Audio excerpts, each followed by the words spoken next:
Some men spend their whole lives waiting to say 3 words.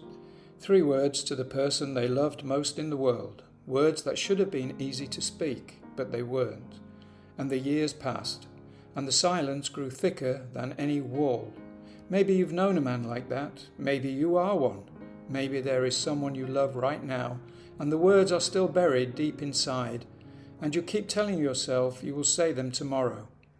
This is a story about a man who waited 50 years to say those 3 words. Stay with me until the end, because the morning he finally spoke them will surprise you. It surprised him too. There was a man named Thomas who lived in a fishing village on the Cornish coast. He had a son called Daniel, and he loved him more than the sea loved the shore. But Thomas never said it. His own father had been a hard man, a man who believed praise made boys soft, and believed love was something a father showed by putting bread on the table, not by speaking words that turned to vapour in the cold morning air. So Thomas did what his father had done. He worked, he provided, he kept his pride buried beneath his silence. When Daniel was 7, he brought home a drawing of a boat. He'd spent 3 days on it. He stood in the kitchen waiting, holding it up. Thomas looked at it. He nodded once. He said, "Good lad, now go and help your mother." The drawing went into a drawer. Daniel never drew another.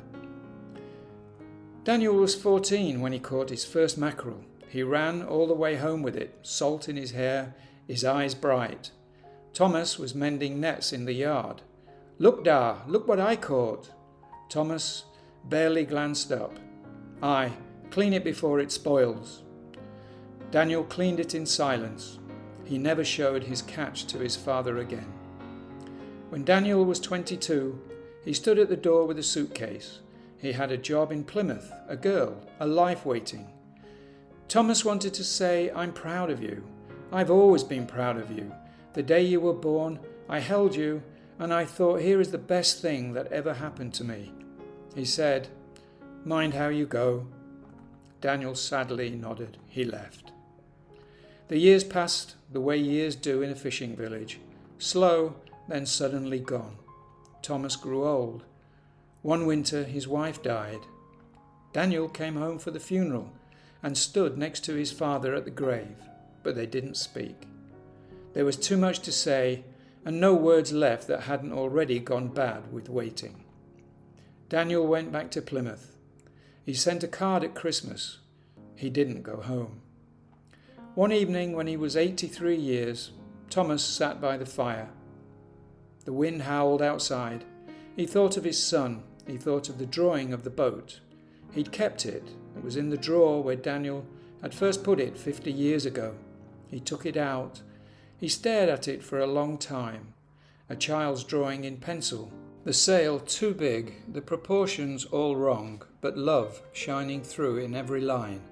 He thought then, why hadn't I said something? Just one thing, just one time. There was a knock at the door then. It was old Innes, his neighbour, who had buried 2 husbands and 3 brothers, and who knew the weight of unsaid things, the way other people know the weather. She sat down across from him. She looked at the drawing on his lap. "Yours?" she asked. "My son's, when he was a lad." Innes nodded slowly, understanding. After a while she said, "Thomas, why did you never tell him?" He stared down at the fire. "My father never told me. I thought that was how it was done." Innes reached across and gently placed her hand on his. "The thing your father did to you was not a tradition. It was a wound. And you have spent your whole life passing it down because you were too proud to be the one who stopped it." Thomas didn't answer. He couldn't. She was right. "Go to him," she said, "before it really is too late." After she left, Thomas sat for a long time. The fire burned low. The drawing lay on his knee. He went to his desk and picked up a pen. He wrote 3 words. He wrote them 7 times on 7 different sheets of paper before he was satisfied with how they looked. He folded the 7th letter and put it in his coat pocket. He couldn't sleep that night. In the morning, he caught the early train to Plymouth. It was many years since he'd been on a train. He sat by the window and watched the country move past and held a letter in his pocket with a trembling hand. He found the address from a Christmas card Daniel had sent years ago. A small terraced house, blue door, geraniums in the window. He stood on the step for a long time before he could lift his hand to knock. Daniel opened the door. He was 61 years old. His hair was grey. He looked at his father and his eyes widened in surprise. For a moment, neither of them could speak or move. Thomas opened his mouth. 50 years of holding the words back, and none of them would come. He took the letter from his pocket. His hand was shaking, and he held it out. Daniel took it. He read 3 words. "I'm proud of you."